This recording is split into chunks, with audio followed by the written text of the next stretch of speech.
Assalamualaikum warahmatullahi wabarakatuh. Perkenalkan, di sini nama saya Muhammad Yulakwan. Di sini saya sebagai kelompok terakhir yang akan menjelaskan tentang positivisme logis dan siklus empiris. Pengertian positivisme.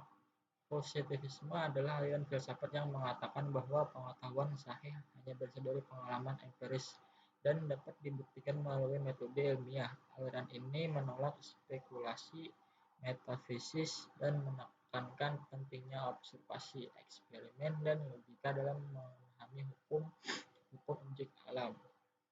Istilah populer oleh Augustus Comte yang menekankan agar ilmu bebas dari agama dan metafisika serta fokus pada fakta yang dapat diuji. Tokoh-tokoh pentingnya yang pertama ada Augustus Comte, bapak positivisme, pencetus hukum 3 tahap. Yang kedua ada John Stuart Mill, pengembang metode induktif dan logika ilmiah. Dan yang ketiga ada Emil Durkheim, penerap positivisme dalam sosiologi. Pengertian positivisme logis. Positivisme logis adalah pengembangan dan positivisme klasik yang menggabungkan metode empiris dan analisis logika dan bahasa. Aliran ini dapat menyatakan bahwa suatu pernyataan hanya bermakna jika dapat diverifikasi secara empiris dan dibuktikan secara logis. Ciri-ciri utamanya, yang pertama ada kriteria verifikasi, yaitu makna tergantung pada pembuktian empiris atau logis. Yang kedua ada analisis bahasa, yaitu untuk memilah pertanyaan ilmiah dan tak bermakna. Yang ketiga ada penolakan metafisika, yaitu karena tidak dapat diuji secara ilmiah. Dan yang keempat ada logika simbolik, yaitu digunakan untuk merumuskan teori ilmiah secara tepat. Tokoh pentingnya ada pertama Ludwig Wittgenstein, pelopor logika bahasa. Yang kedua ada A.J. Ayer, penekanan pada verifikasi sebagai makna. Dan yang ketiga ada Karl Hampel, penggagas model deduktif nomologis dalam penjelasan ilmiah. Perbedaan antara positivisme dan positivisme logis. Positivisme klasik yang berkembang pada abad ke-19 oleh tokoh seperti Augustus Comte lebih menekankan observasi langsung dan bersifat induktif. Artinya, kesimpulan ditarik dari pengalaman nyata yang diamati. Ia fokus pada pencarian hukum dari fakta yang dapat dilihat dan diukur.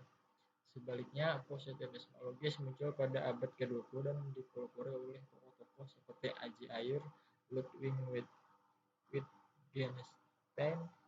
Aliran ini menambahkan unsur logika dan analisis bahasa ke dalam pendekatan ilmiah. Positivisme logis menilai bahwa pernyataan hanya bermakna jika dapat dibuktikan secara empiris atau secara logis. Pengertian siklus empiris. Siklus empiris adalah proses sistematis dan penilaian ilmiah yang berlangsung secara berulang, dimulai dari observasi hingga penarikan kesimpulan. Tahapan utamanya adalah observasi, yaitu mengamati fenomena dan merumuskan pertanyaan. Pengumpulan data itu mengumpulkan informasi yang berkaitan. Analisis data mencari pola atau hubungan yang variabel. Kesimpulan yaitu menyimpulkan berdasarkan hasil analisis yang sudah dilakukan. Penerapan digunakan dalam penelitian kuantitatif dan kualitatif untuk menghasilkan pengetahuan objektif dan dapat diuji ulang. Hubungan antara positivisme logis dan siklus empiris. Yang pertama, keterkaitan konsep. Ketiga, mendukung pendekatan ilmiah. Positivisme sebagai dasar epistemologis, positivisme logis sebagai kerangka logika dan bahasa, dan yang terakhir serta siklus empiris sebagai penerapan praktisnya. Implikasi metodologis menekankan penelitian sebagai objektif, terukur, dan dapat diuji terutama dalam pendekatan kuantitatif. Contoh penerapannya dalam sosiologi digunakan untuk mengukur fenomena sosial seperti perilaku atau tingkat kejahatan melalui survei analisis statistik.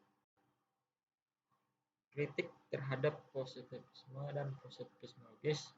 Kritik terhadap positivisme yang pertama ada dari filsafat lain, hermeneutika dan fenomenologi menilai positivisme mengabaikan subjektivitas dan konteks sosial.